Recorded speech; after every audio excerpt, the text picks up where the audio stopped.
네, 여러분 반갑습니다.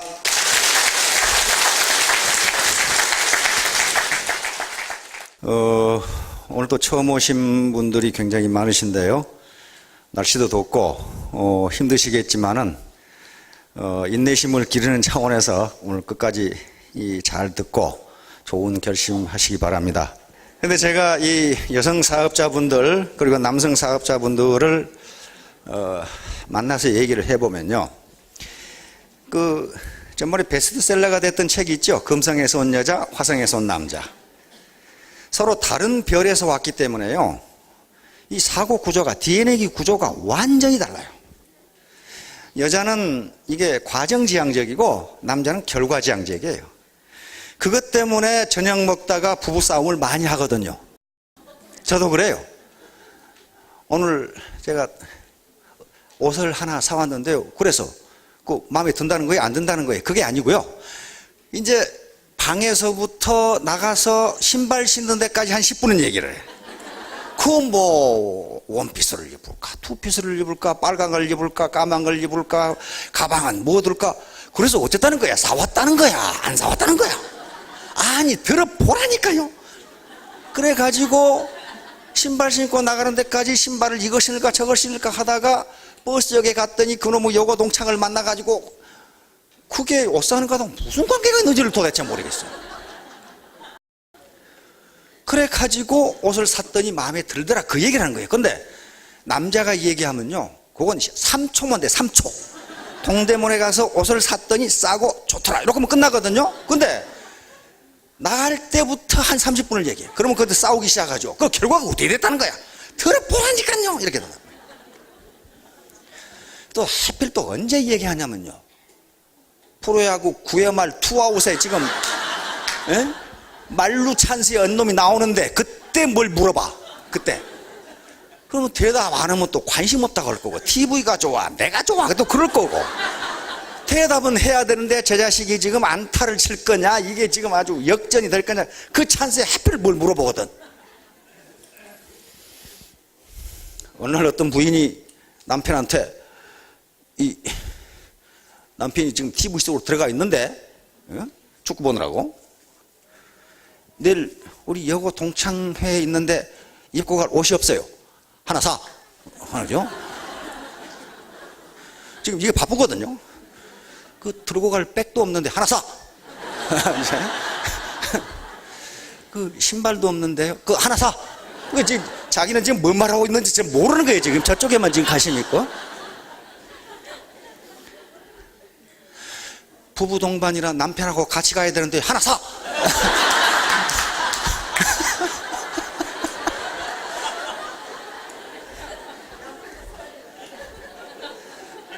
나중에 야구 끝나고 나면 몰라요. 지가 뭔 말하는지를 몰라. 이게 남자들의 세계예요.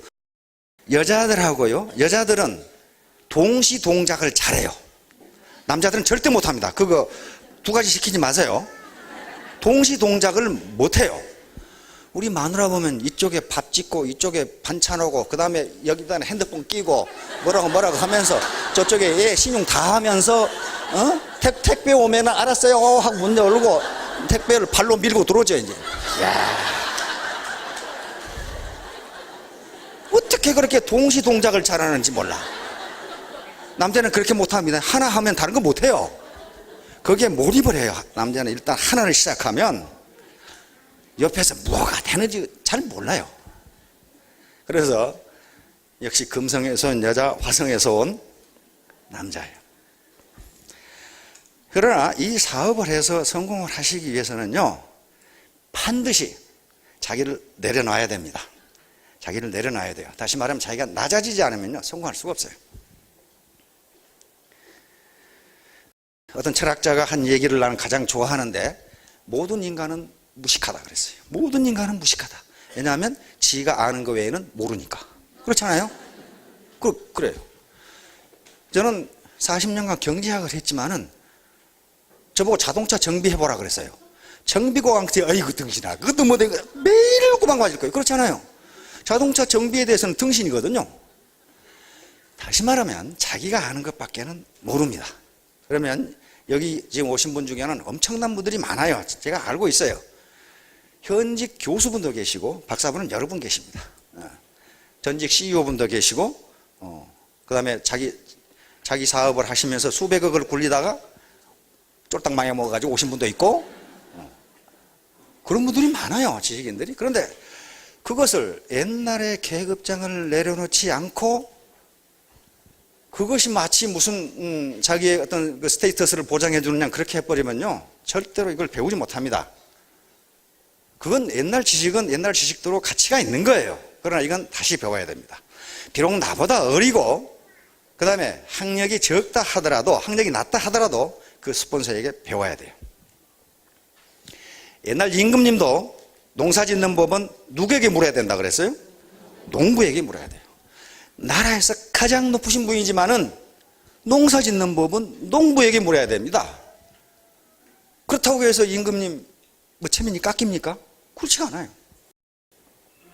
논어에 보면 그게 명확하게 나와요. 논어의 공자님께서 번지라는 제자가 있는데 나이 어린 제자예요. 그 당시 공자님은 생이지지자로 그렇게 본 분이었어요. 즉 나면서부터 안 분이다. 천문, 지리, 농사 짓는 거 다 알았어요. 역사까지. 그런데 번지라는 제자가 와서 선생님 그 농사 짓는 법 좀 가르쳐 주세요. 공자한테 그랬어요. 논어에 직접 나오는 얘기입니다. 그러니까 나는 농사 짓는 농부만 못하다. 그렇게 말씀하셔요. 그러면 채소를 어떻게 가꿉니까? 채소 가꾸는 법 좀 가르쳐 주세요. 그러니까 나는 채소 농사 짓는 농부만 못하다. 이렇게 말해요. 이렇게 점잖은 분이기 때문에 즉 자기가 모르는 것은 모른다고 한 분이기 때문에 인류의 스승이 된 겁니다. 공자가. 자기가 아는 책이 있으면 그렇게 안 돼요. 어떤 자기 과시를 좋아하는 돈만 많은 부인이 미술관에서 프랑스 명화전을 한다고 그러니까 자기가 얼마나 고상한 사람인지를 친구들에게 과시하기 위해서 친구들하고 프랑스 미술전 감상을 갔습니다. 그래서 계속 아는 체를 하면서 그림을 설명합니다. 아, 이건 뭐 세잔느가 어떻고 고호가 어떻고 고갱이가 어떻고 피카소가 어떻고 그러면서 옆에서 가이드가 들어보니까 가관이지만 그 뭐 그러든가 말든가 그러면 내버려 뒀죠.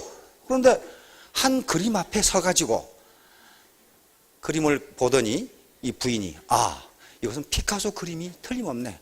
무슨 저렇게 여자를 이상하게 그려놨을까? 참 힘들게 생겼네. 가이드가 옆에서 듣고 있다가 부인, 그것은 거울입니다.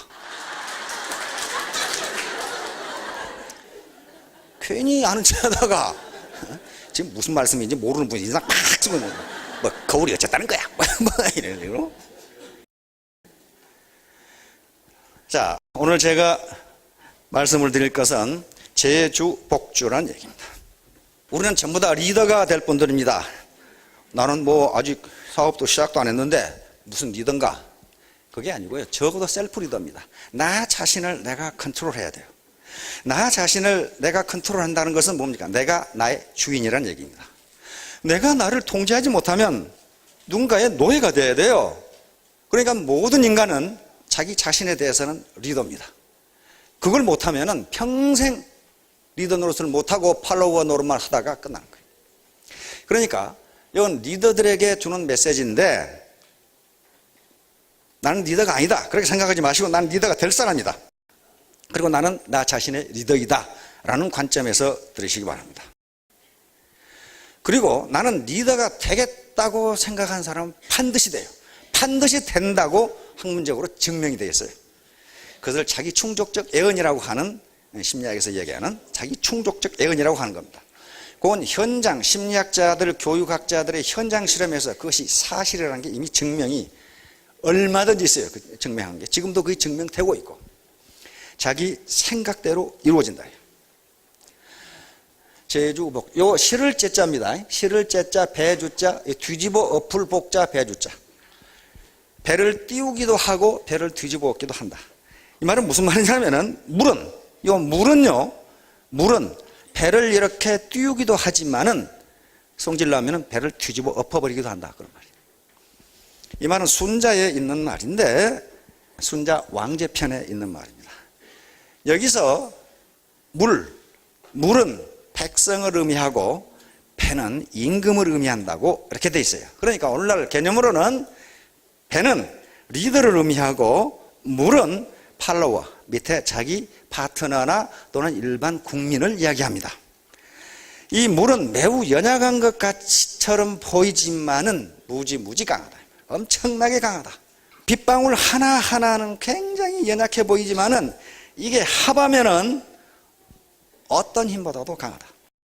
제가 우리 할머니한테 늘 들은 속담은 풀난 자리는 남은 것이 있는데 홍수난 자리는 남은 것이 없다고 그러더라고요. 왜 가만히 생각해보니까 맞아요. 홍수가 났을 때 가장 부족한 게 뭐예요? 예, 물이 가장 부족해요. 물이 없어. 물이 홍수가 났는데 먹을 물이 없어. 씻을 물도 없고 아무것도 없어. 그렇듯이 물은 어마어마한 힘을 발휘합니다. 물이 얼마나 힘이 센지 한번 보도록 하겠습니다.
작년 일본 동일본 대지진으로 인한 쓰나미였습니다.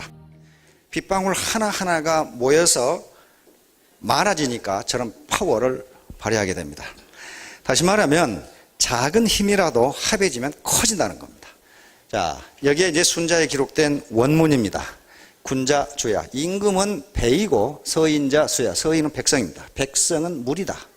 수즉 제주. 이 물은 백성은 배를 띄우기도 하지만 수즉 복주. 배를 엎어버리기도 한다. 다시 말하면 임금답지 않은 임금, 다시 말하면 리더답지 않은 리더는 백성이 가만두지 않는다. 그런 말이죠. 폴로워들이 가만두지 않는다. 자, 그런데 고대로 동양에서는 우리나라도 그렇고 중국도 그렇고 임금이 되는 것은 천명을 받았다고 합니다. 천심이 나한테 왔다. 그러면 천명이란 게 무엇인가? 천명은 뭐 하늘에서 빛이 번쩍하는 계시가 내린다거나 그런 게 아닙니다. 민심을 천심이라고 그랬어요. 민심의 향배가 천명이라고 그랬습니다. 그래서 민심이 어떤 한 군주에게서 떠나면 저 사람은 천명을 잃었다고 생각하기 때문에 그건 방벌의 대상이 된다. 다시 말하면 때려 엎어라. 그 말이에요, 지금. 거의 동양 사상이었어요. 그렇듯이 오늘날 개념은 임금이라는 개념은 리더입니다. 리더가 리더의 위치에 있다고 해서 리더가 아니다. 리더의 역할을 제대로 하지 못하면 그건 방벌의 대상이 된다. 쫓아낸다. 그 전형적인 예가 필리핀의 마르코스 대통령입니다. 마르코스 대통령이 필리핀 대통령이 됐을 때 굉장히 촉망받는 대통령이었습니다. 변호사를 하고 있었고 가문이 아주 좋습니다. 또 일본이 필리핀을 점령했을 때는 게릴라전을 지도했던 그런 사람입니다. 그래서 필리핀을 엄청나게 발전시켜 줄 것이다. 그렇게 생각했어요.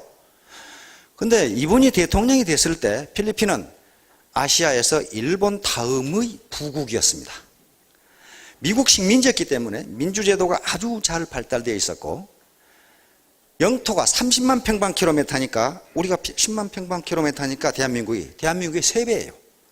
자원이 엄청나게 많습니다. 석유도 있고 지하자원도 많고 주변에 이 섬나라이기 때문에 수산자원, 물반, 고기반 수산자원이 엄청나게 많고 그 다음에 열대 몬순이기 때문에 이 코코아 그런 거 있죠. 사탕수수 이런 또 바나나 이런 플란테이션이 가능한 굉장히 좋은 조건을 가지고 있고 1년에 벼농사를 3번 내지 4번 3번 그러니까 베어 먹으면 또 나고 베어 먹으면 또 나고 그렇게 돼 있단 말이에요. 3모작 4모작이 가능한 그런 나라였어요.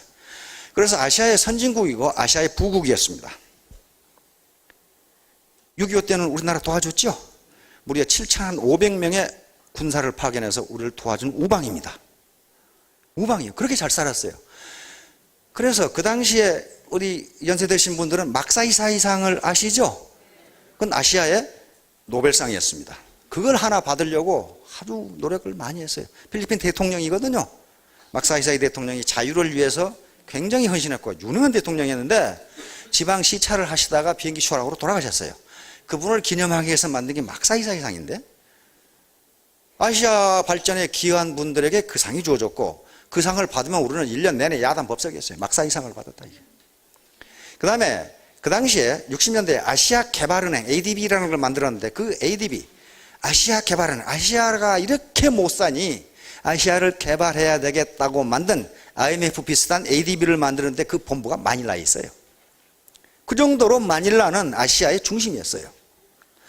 그런 나라를 그렇게 자연 그러니까 지하자원, 지표자원, 수산자원이 풍부하고 기후조건이 좋고 미국이 민주제도를 만들어 놓고 나갔고 그래서 이건 틀림없이 일본 다음 가는 아시아 선진국이 될 것이다 이렇게 했어요. 우리 박 대통령이요 그때 마르코스 대통령 하실 때 필리핀 갔다가 얼마나 푸대접을 받았던지 아주 이를 득득 깔고 오셨어요. 일국의 국가원수가 오셨는데 거기서 시토라든가 아스팍이라든가 국제회의가 거의 대부분 마닐라에서 열렸어요.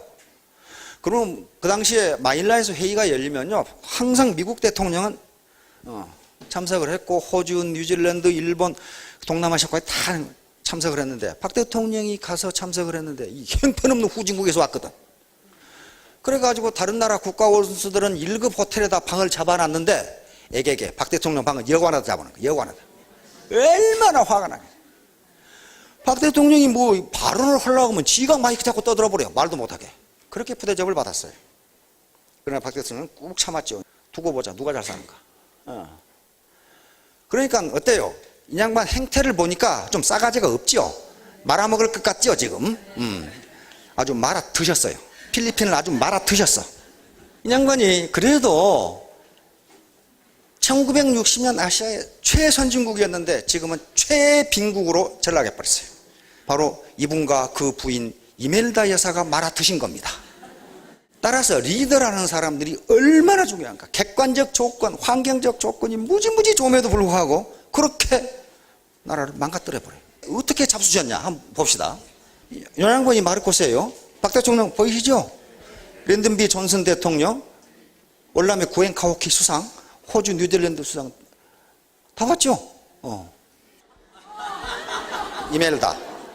이멜다는 마르코스의 부인인데 미스 필리핀 출신입니다. 근데 저 양반이 이쁘다고 그러는데 내가 보기에는 욕심만 잔뜩 들어있지 뭐가 이게 난 전혀 그렇지가 않아요. 1972년에 계엄령을 선포하고 마르코스는 종신 대통령 헌법을 내팽개치우고 헌법을 뜯어 고쳐서 종신 대통령으로 바꿉니다.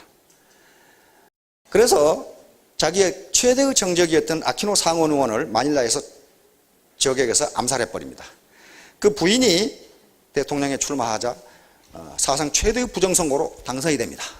그러자 86년 민중봉기가 일어납니다. 해도 너무하니까 민중봉기가 일어나서 86년 미국으로 도망가 버립니다.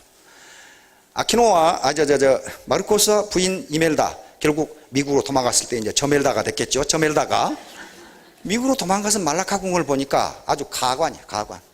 이 여자가 이분이 이 영부인께서 모아놓은 세계적인 명품 브랜드 구두가 2200켤레 기타 몇 켤레 해서 총 3000켤레의 구두. 근데 팬티를 왜 3500장을 사나? 명품 팬티 3500장 검은색 브래지에만 500개 가발 30개 안 뜯은 스타킹 박스 200개 수백 개의 보석 상자 가로 세로 21m의 방에 저런 사치품이 가득 들어있었어요. 그래서 이들이 정부에 뺏긴 돈만 100억 불, 우리 돈은 12조. 공식적으로 마르코스 대통령과 이멜다가 소유한 기업이 90개, 사실상 가지고 있었던 기업은 350개. 그러니까 국가의 모든 자원을 동원해서 국영기업과 모든 돈을 다 자기 걸로.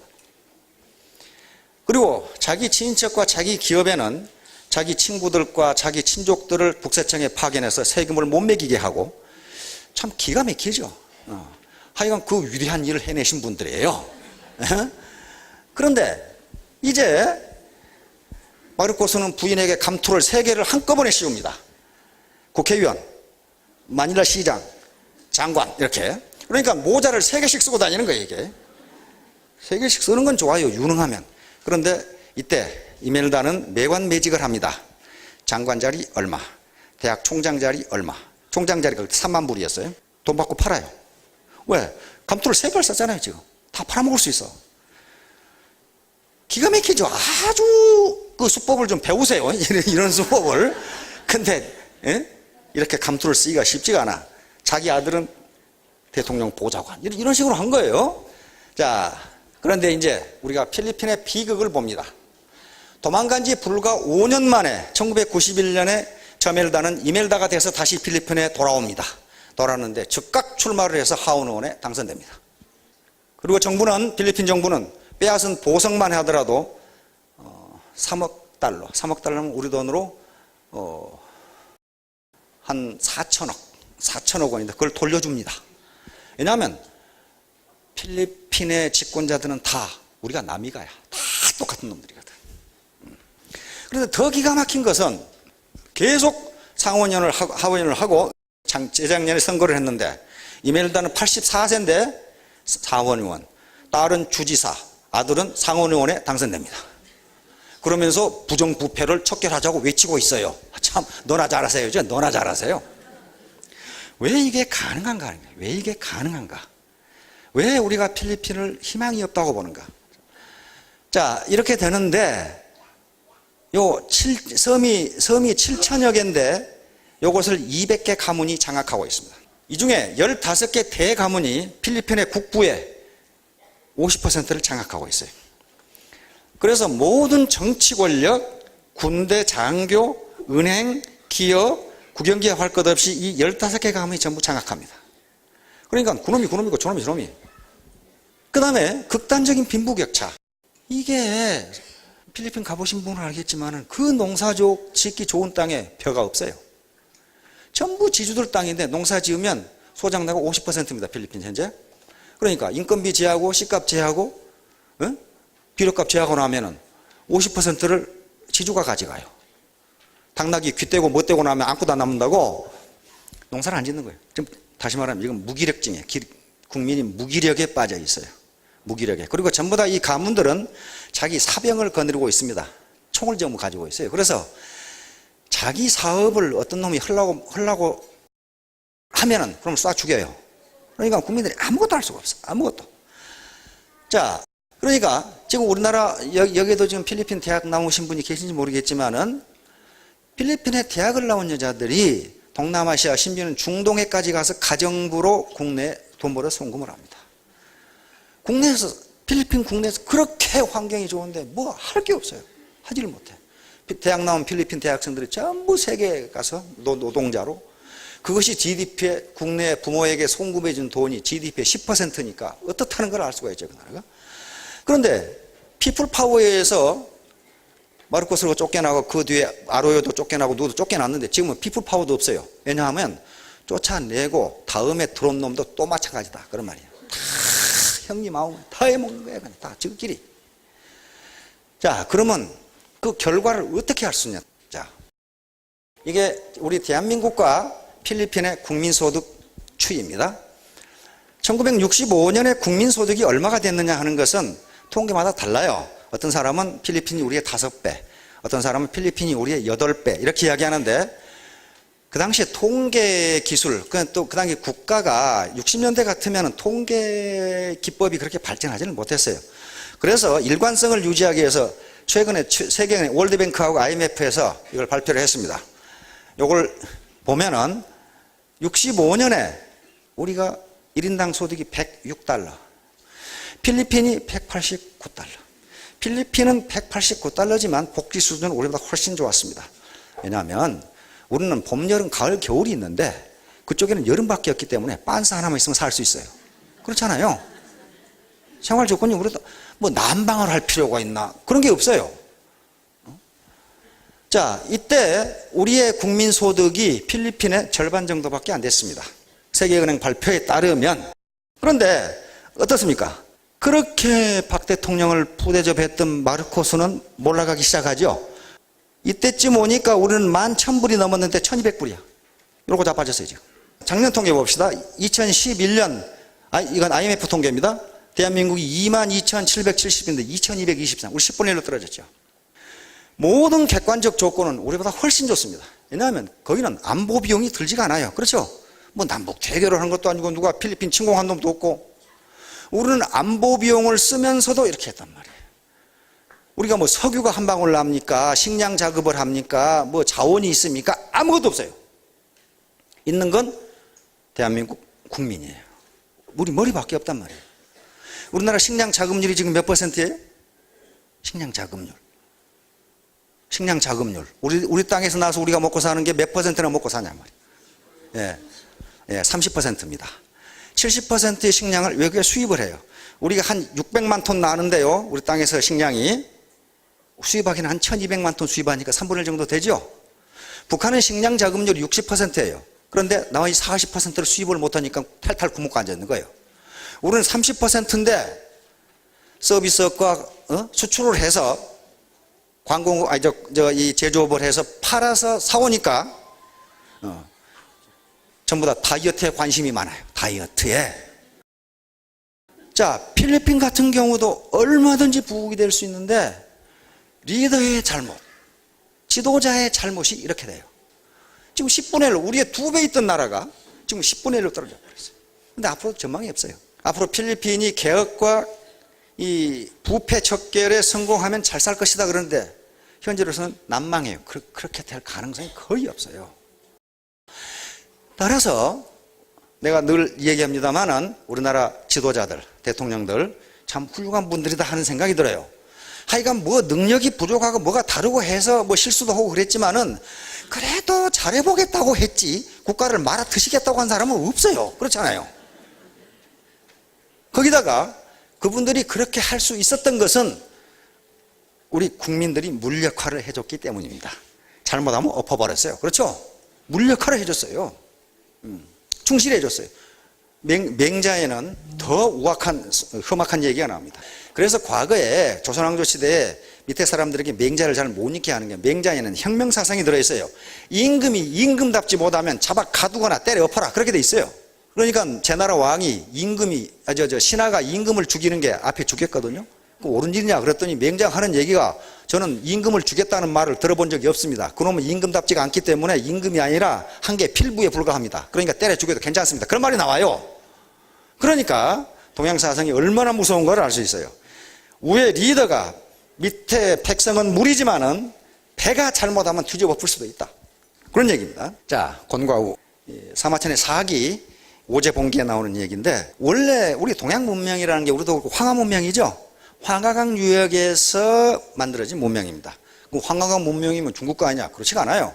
그때 뭐 중국이 어디 있고 뭐 어디 국경이 있고 뭐 어디가 뭐가 있습니까? 다 어울려 살았어요. 그냥 거기서. 그러다가 이쪽으로 넘어온 거예요. 그런데 4대강 유역에서 세계 4대 문명이 나왔는데 항상 문제가 되는 게 강의 범람이에요. 치산치수를 어떻게 잘하느냐가 왕조의 흥망과 관계가 있어요. 그래서 순임금, 우리가 요순시대라고 하는 순임금이 곤이라고 하는 장수에게 황하강의 치수를 맡겼습니다. 곤은 아주 성격이 강직한 장군이었어요. 그러니까 황하강이 넘치게 않으려고 물길을 되는 대로 다 때려 막아버렸어요. 때려 막아버리니까 어떻게 해요? 비가 안 오니까 아주 좋아. 물이 안 넘쳐. 홍수가 나니까 어떻게 됩니까? 모든 뚝이 다 터져가지고 사상 유례없는 홍수가 나버렸어요. 그러자 사마천의 사기에는 이 곤을 죽을 때까지 귀양 보냈다 이렇게 돼 있고 서경에는 사형시켰다고 나와 있어요. 그래서 대실패를 한 거예요. 곤. 그래서 우에게 다시 맡겼어요. 우는 곤의 아들입니다. 아들인 우는 자기 아버지 곤과는 전혀 반대로 했어요. 흐르는 물을 흐르도록 물길을 내줬어요. 지가 아버지는 때려 막았는데 우는 물길을 내줬어요. 그러니까 물길을 내주고 물길과 물길을 서로 연결해 주니까 평소에는 농사 짓기가 좋고 홍수가 나오면 물이 잘 빠져. 그렇게 해서 치수에 성공합니다. 그래서 순임금은 자기 아들에게 임금 자리를 물려주지 않고 이 우라는 사람에게 물려줍니다. 이게 하나라의 시조예요. 근데 13년 동안 그 당시 뭐 다종타가 있습니까? 길이 있습니까? 천하를 돌아다니면서 물길을 뚫고 치수 사업을 했기 때문에 뭐가 걸렸겠어요? 관절염 걸렸어요. 관절염. 맨날 돌아다니고 관절염 걸렸어요. 그래서 절름발이가 됐어요. 우는. 그래서 하나라 시조 우임금은 절름발이었습니다. 절름발인데 그래서 점괘에서 절름발이 괴가 나오면 아주 길괴로 칩니다. 임금이 될 괴라는 거예요. 자, 이것은 뭐냐면은 순리에 따라서 일을 한다. 흐르는 물을 흐르게 해줘야지. 기분 나쁘다고 막아버리면 물은 연약하기 때문에 막힙니다. 막히는데 두고를 넘기 시작하면 걷잡을 수가 없어요. 걷잡을 수가 없어요. 이게 순리입니다. 순리.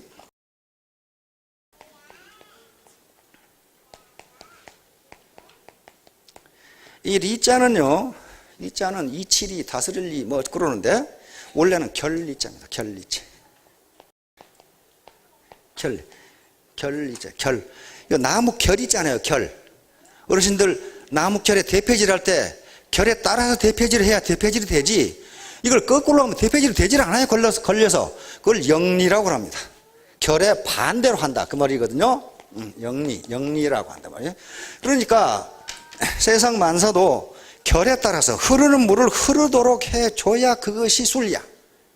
그걸 막아버리면 처음에는 괜찮아요. 넘치면은 걷잡을 수가 없다. 그런 얘기입니다. 주나라 이제 여왕이라는 사람이 있는데 이 사람이 이제 좀 10대 임금인데요. 계속 자기 측근을 등용해가지고 마르코스처럼 이권을 독점을 해. 이권을 독점을 하고 재물은 천하의 재물은 모든 백성들의 공동 소유이기 때문에 가능하면 같이 나눠 가져야 된다고 하는 신하들, 충신들의 간을 전부 무시하고 꼭 이멜다처럼 여왕이 사치를 좋아했어요. 그래가지고 계속 세금을 걷고 해가지고 자기 사치를 하고 이렇게 됐어요. 충신들이 계속 그렇게 하면 안 됩니다. 백성들이 계속 세금을 뜯기고 재산을 뺏기고 그러니까 불평이 많아져.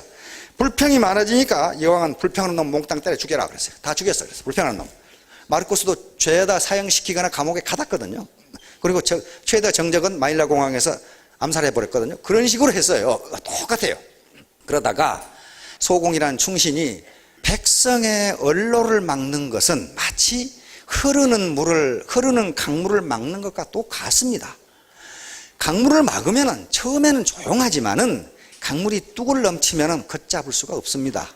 백성들이 말을 하게 하십시오. 이러는데 말을 안 들어. 그러다가 결국 백성들이 발라를 이렇게 해서 쫓겨갑니다. 채 땅으로 쫓겨갔다고 그러는데 이 채자가 돼지 채자예요. 그러니까 돼지 같은 땅으로 가버렸다 그 말이에요. 평생 돌아오지 못합니다. 이 임금 거기서 죽어요. 이때를 공화정이라고 그럽니다. 우리 공화국이라는 말 들어봤죠? 공화국, 공화정, 공화정치 여기서 나온 말이에요. 그런데 아직도 공화가 뭔 말인지를 몰라요. 공화가 뭔 말인지. 공화가 이런 말에서 나왔다는 것이 두 가지가 있어요. 공화정이라는 말이 나오는데 문자 그대로 임금이 쫓겨가버리고 없어. 폭정을 일삼던 임금이 가버리고 없으니까 신하들이 서로 공동으로 의논해가지고 정치를 하겠죠. 그래서 공동으로 화합하여 정치를 했다. 그래서 공화. 여기서 나온 말이다. 이렇게 주장하는 해설책이 하나가 있고 또 하나는 아니다.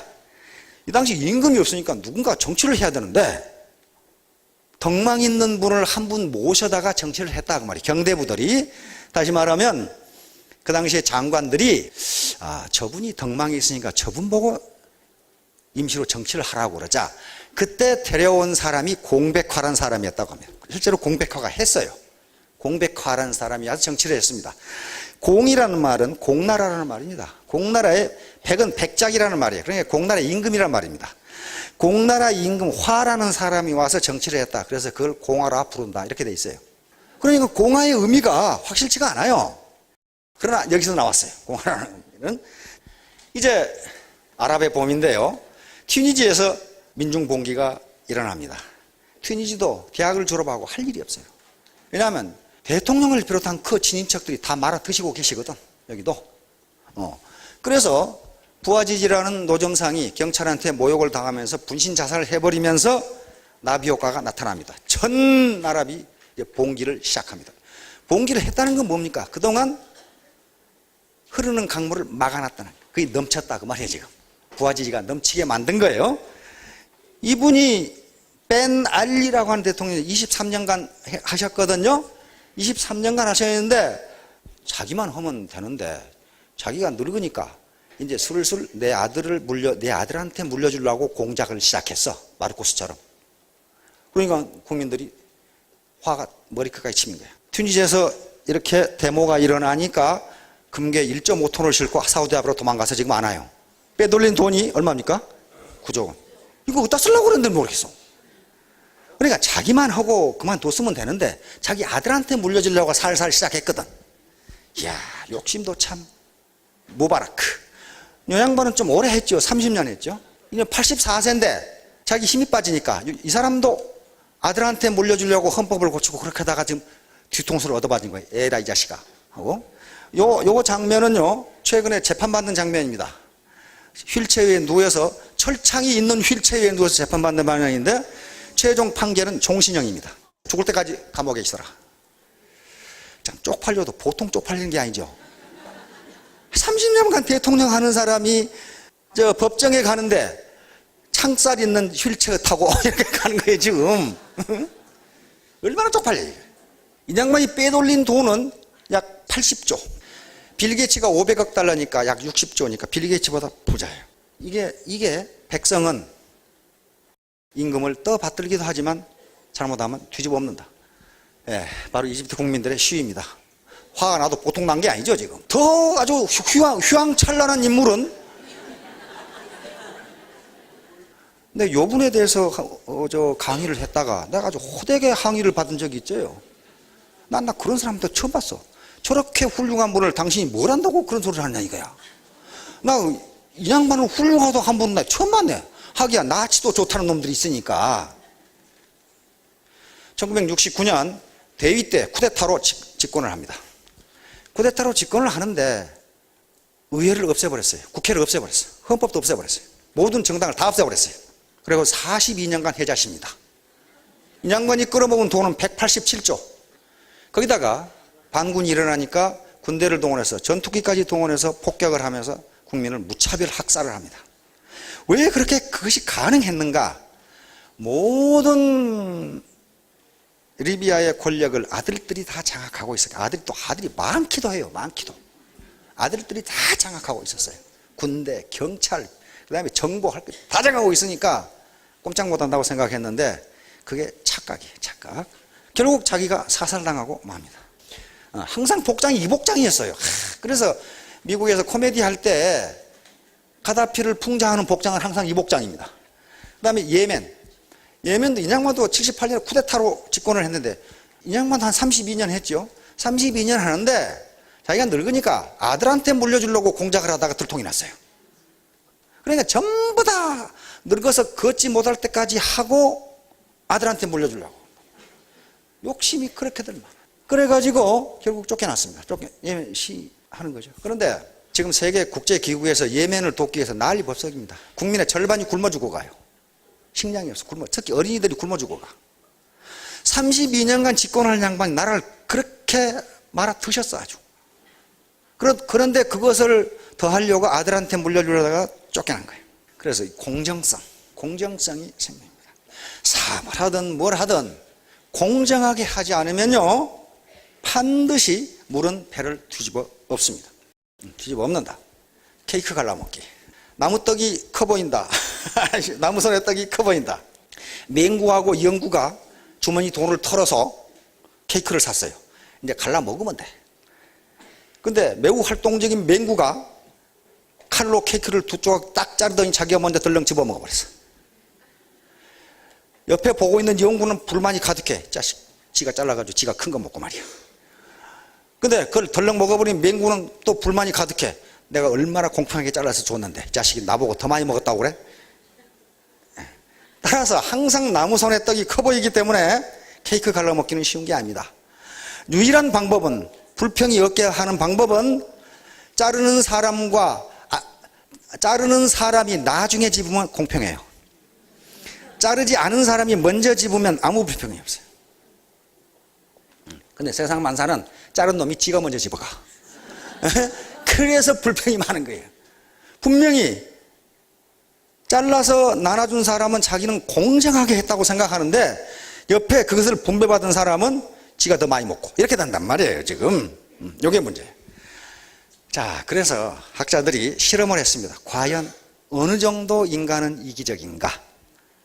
인간, 우리 자신을 알아야 될 거 아니에요. 인간은 과연 철저하게 이기적인가? 안 그러면 그렇지 않은가? 자, 공짜 돈 나눠 갖기. 이게 제가 이 두 분에게 10만 원을 줬어요. 전혀 공짜 돈입니다. 그냥 주는 거예요. 10만 원을 주는데 이분하고 둘이 갈라갔는 거예요.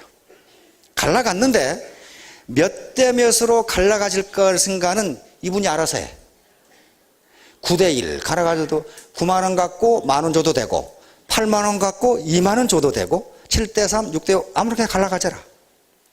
단 조건은 받는 사람이 나 그거 안 가져. 그러면 둘 다 못 갖는다. 예, 판을 깨버린다 그 말이야. 이 사람이 나 그거 안 가져. 그러면 몇 대 몇으로 갈라가져야 되느냐 하는 얘기야 지금. 그런데 인간을 철저하게 합리적이고 이기적인 동물이라고 본다면 이 사람은 10원을 가져도 이익이야. 그렇죠? 공짜로 10원 생기는데 나 안 가져 그러면 10원 손해야. 그렇잖아요. 만 원을 준다고 해도 감지덕지 해야 돼. 그거 공짜로 생긴 거거든. 나 안 가져 그러면 그 만 원 손해예요 자기가. 지금까지는 인간을 그렇게 봤어요. 인간은 매우 합리적이고 이기적이고 경제적 계산을 잘하는 동물이기 때문에 경제적 이익에 따라서 사람들이 왔다 갔다 한다. 그래서 과연 그런가를 실험한 거예요. 실험했더니 어떤 결과가 나오냐 하면은 7대 3. 3만 원 이상 주지 않으면 이 사람이 안 갔더라는 거예요. 분명히 미국 사람들 깜짝 놀랐어요. 어떻게? 인간은 매우 이기적인데 3만 원 공짜로 생기는데 너나 가져라 이 새끼야. 안 갖는다는 거예요.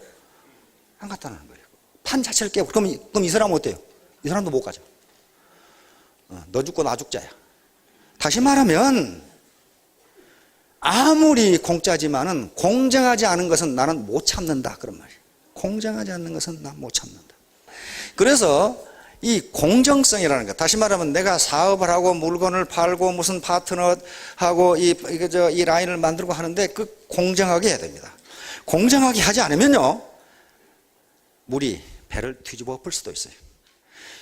반드시 항상 사업을 하시든 뭘 하시든 투명성과 공정성이라는 것은 잊지 말아야 됩니다. 투명성은 정직성이거든요. 투명해야 돼요. 우리 사업을 하는데 이거 보면 이 권력 집단이거든요. 이게 폼 잡고 있는 분이 권력의 핵심이고 총장들이 이놈 새끼들아 이제 중간 리더들. 그런데 요 사람이 요 분이 권력을 행사할 수 있는 것은요 권투를 잘하기 때문이 아닙니다. 그렇죠? 뭐 때문에 그래요? 애텀이라는 회사가 버티고 있으니까 이 권력은 이 회사에서 나와요. 그렇죠? 이게 망하고 없으면요 이 사람 말 들을 사람 한 사람도 없어요. 뭐 때문에 말 듣습니까? 그렇죠?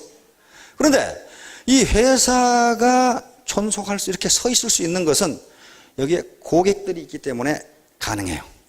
고객들이 쿠데타를 일으키면 다시 말하면 안 사버리면 회사는 망하고 모든 권력은 무너집니다.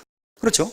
따라서 물은요 리더가 자기가 똑똑해서 위에 있는 게 아니고 밑에 물이 있기 때문에 배가 위에가 뜰 수가 있어요.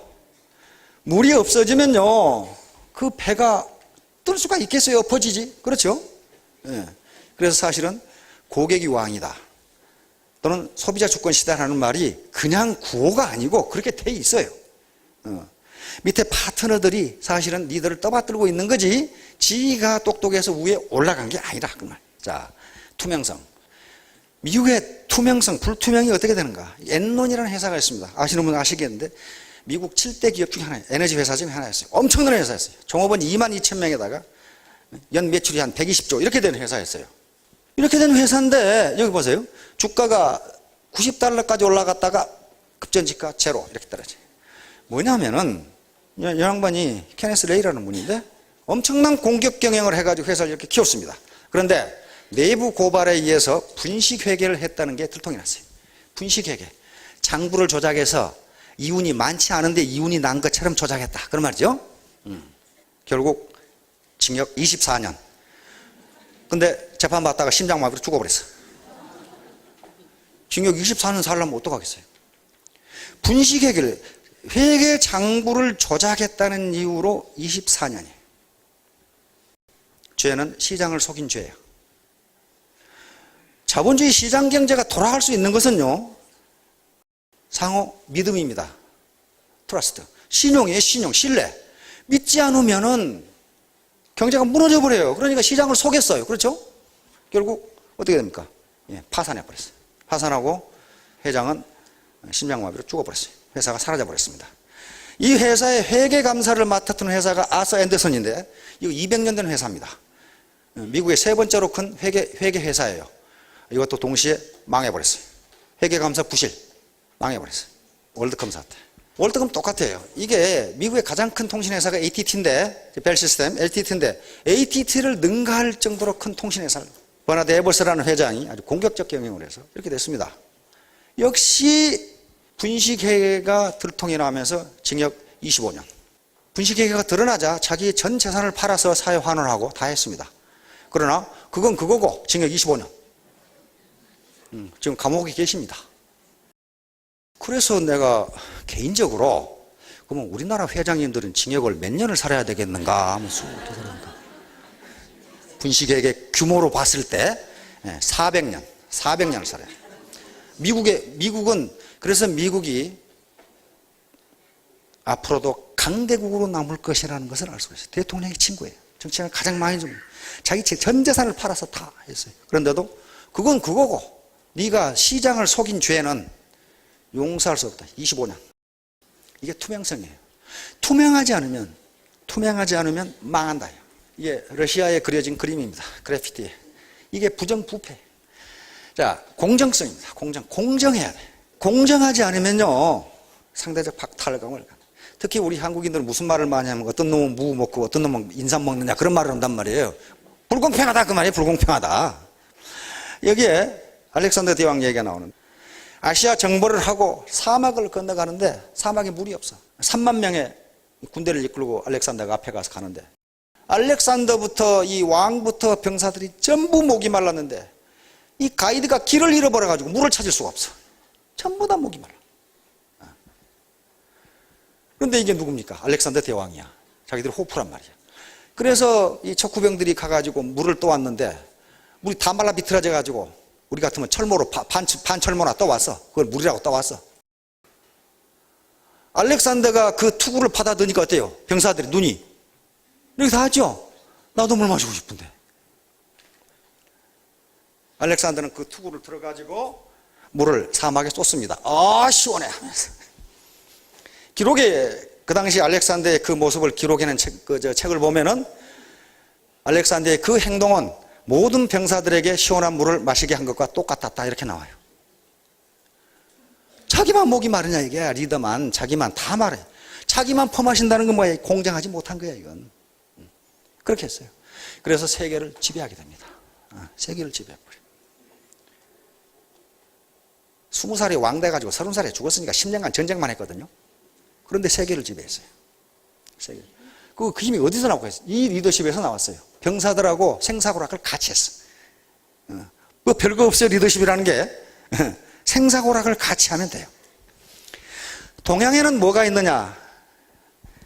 육도삼략이라는 병서 어르신들 들어봤죠? 강태공이 쓴 병서입니다. 육도삼략. 거기에 이런 말이 있어요. 어느 장수가 전쟁터에 나가면 꼭 자기 고향에서 막걸리 한 통을 보내와. 술 먹고 잘 싸우라고.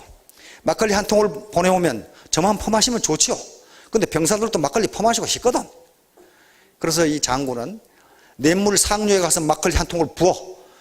그래가지고 전부 병사를 설하게 전부 한 그릇씩 퍼먹으라 그래. 자기만 먹을 수 없잖아요. 근데 병사들은 그걸 먹고 사기충천해서 불구덩이로 뛰어간다 이 말이에요. 하, 장군이 우리하고 생사고락을 같이 동고동락하는구나. 이게 공정성이에요. 공정성.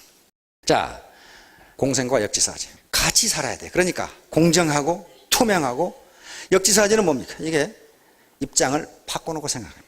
맹자에 나오는 얘기입니다. 맹자에. 저는 이 그림을 굉장히 좋아하는데 누가 이 그려놨어요. 우리 할머니한테 들었던 얘기거든요. 옛날에 다리는 튼튼한데 눈을 못 보는 봉사 총각과 눈은 성한데 걷지 못하는 안진뱅이 처녀가 둘이 결혼해서 이렇게 눈이 되고 발이 돼서 잘 살았단다? 이게 공생이에요. 공생. 이게 공생이라고. 인간이 모든 면에서 완벽할 수가 없어요. 누구든지 장단점을 가지고 있습니다. 그렇죠? 장점이 있고 강점이 있어요. 그런데 그것이 자기 강점과 자기 단점을 가지고 자기 혼자만 살면 성공할 수가 없어요. 서로 네트워크 마케팅에서 3년 만에 성공한다. 그런 게 요 공생 때문에 가능합니다. 어떤 곳에서도 불가능해요. 이런 식으로 여시군인이라는 말은 시대의 흐름에 맞춰서 함께 발전하자 그 말이에요. 함께 발전하자. 혼자 하는 게 아니고 함께 발전하자. 함께 발전해야만 살 수가 있어요. 자, 이걸 늘 강조를 하는데요. 사업을 하시는데 반드시 이렇게 하면 성공하십니다. 맨 처음에 뭡니까? 드레스. 옷을 깔끔하게 입으세요. 이건 좋은 옷을 입으라 그런 말 아닙니다. 깨끗하고 깔끔하게 입어야 돼요. 일반적으로 미국에서 계속 실험을 합니다. 외모가 비즈니스에 어떤 영향을 주느냐. 연구마다 약간씩 차이가 있는데 거의 비슷합니다. 외판원에게 물건을 살 결심을 하는데 영향을 주는 80%가 외모랍니다. 80%가. 10%가 말이에요. 말. 나머지 10%가 인지도라든가 그런 것들. 그러니까 거의 80%를 결정하는 게 외모예요. 미국이나 서양에 가보세요. 어르신 노인일수록 옷이 화려해요. 그렇죠? 뒤에서 가면 아이고 아름다운 아가씨가 하네. 근데 앞에서 보면 깜짝 놀라죠. 그런 식으로 외모도 자본입니다. 두 번째 클린업. 몸과 마음을 깨끗하게 해야 된다. 세 번째 쇼업. 엉덩이 붙이고 앉아있지 말고 엉덩이 떼고 일어나서 쇼업. 어디 누구를 만나라. 내 얼굴을 내비치라. 그 말이죠. 샤럽. 말 많은 사람 치고 믿을 만한 사람이 없어요. 말 너무 많. 상대방에게 말을 하도록 하라. 그 말이죠. 페이업. 이것은 빚은 거 다 갚아라. 빚지고 장사하는 사람 치고 내 잘 되는 걸 본 적이 없어요. 남은 빚은 반드시 갚아야 된다. 그 다음에 취업. 기운과 용기를 내고 네버 기브 업. 절대 포기하지 마라. 절대 포기하지 마라. 자, 다음 마지막. 에디슨은 늘 우리가 귀감으로 삼을 수 있는 게요. 이 양반이 자기가 실제로 그렇게 했어요. 그런 경험을 했어. 에디슨 이야기가 나오니까 생각이 나는데 이 양반이 역사적으로 발명왕이라고 그러고 그 당시에 발명 특허를 1000개, 1093개인가 그렇게 기억이 되는데 그렇게 냈어요. 요 전기, 전등, 전화기, 그 다음에 우리 전축 다 이 양반이 만드는 거예요. 영화 다 만든 거란 말이에요. 그런데 학력은 뭡니까? 초등학교 3개월 중퇴. 3개월 중퇴. 그 당시 이 선생님이 목사님이었는데 자기 엄마한테 나 이렇게 대가리가 밀어난 놈 처음 봤다고 그랬거든. 뭐 때문에 그러냐면은 선생님이 목사님이신데 물하고 불은 반대다 그랬거든. 그런데 에디슨이 거의 항의를 했어요. 물도 뜨겁고 불도 뜨거운데 왜 반대입니까? 그랬단 말이에요. 그거 그럴 것 같잖아. 그러니까 너같이 미련한 놈 처음 봤다고 그랬거든. 근데 그 어머니가 훌륭했어요. 어머니가 그 말을 듣고 저는 그렇게 생각하지 않습니다. 그렇게 항의를 했어요. 우리 아들은 절대 그렇지가 않습니다. 에디슨의 전기를 보면 그 대목이 나와 있어요. 그 대목이. 에디슨이 뭐라고 살았냐면요. 나는 평생 실망시켜서는 안 될 분을 알게 되었다. 이렇게 나왔어요. 자기 어머니를 실망시키지 않기 위해서 그렇게 열심히 한 거예요. 자기 용기를 줬잖아요. 선생님이 그렇게 욕하는데, 나무라는데, 난 우리 아들을 그렇지 않다고 본다고 단호하게 얘기를 하고 자기가 가르쳤단 말이에요. 자, 에디슨이 한 말입니다. 성공을 위한 첫 번째 요건은 당신의 정신적, 육체적 에너지를 당면한 문제에 집중적으로 투입하는 능력을 기르는 것이다. 다시 말하면 내가 이 일을 하겠다고 생각하면 거기에 내 정신과 육체를 쏟아 부어야 됩니다. 이걸 몰입이라고 그럽니다. 몰입하지 않으면요 아무것도 이룰 수가 없어요. 제가 해보니까 그럽니다. 몰입하지 않으면 이룰 수가 없어요.